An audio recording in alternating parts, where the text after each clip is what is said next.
pour les 1600 mètres de ce handicap, sans le 3 Glory Right et le 11 Star is Born.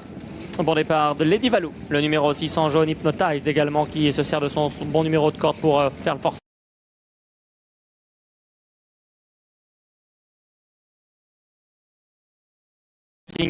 et prendre les commandes. Bien parti également Tatakitem, le numéro 15, ou encore Bloodshot, le numéro 10, qui est au milieu d'un peloton déjà très étiré.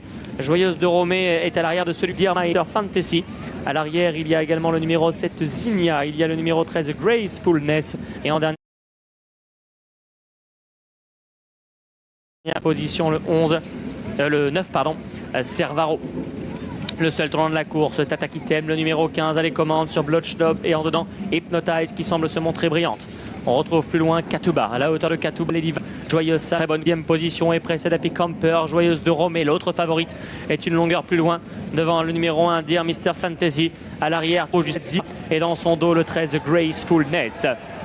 Ultime ligne droite, Bloodshot qui prend l'avantage maintenant sur Tatakitem. Hypnotized qui est lancé, Joyeuse Sage, Joyeuse de Romée, les favorites tentent de progresser, mais ce n'est pas le cas pour le moment. Lady Valou, elle progresse vivement maintenant, Kazakh jaune, alors que côté corde, Servaro apparaît à son tour. Joyeuse Sage qui a maintenant trouvé son rythme et sa cadence et qui vient de mieux en mieux au centre. À l'intérieur, Servaro,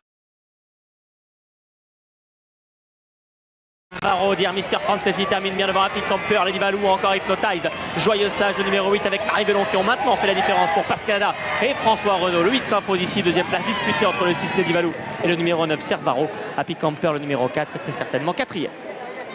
8 et 6 pour le coup de disputer.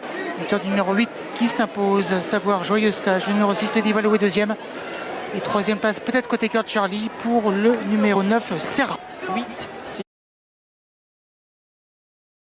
6, 9, 4 et 5 complète de cette course qui réunit les favoris. Si je dis pas de bêtises, les cotes apparaissent, mais je pense qu'on a là pas de surprise. Donc des chevaux qui étaient en vue. Il ne manque que le Tice d'être parmi les concurrents qu'on attendait. Zinnia un petit peu, il a refait du chemin à l'extérieur, mais ça a été compliqué de revenir de là.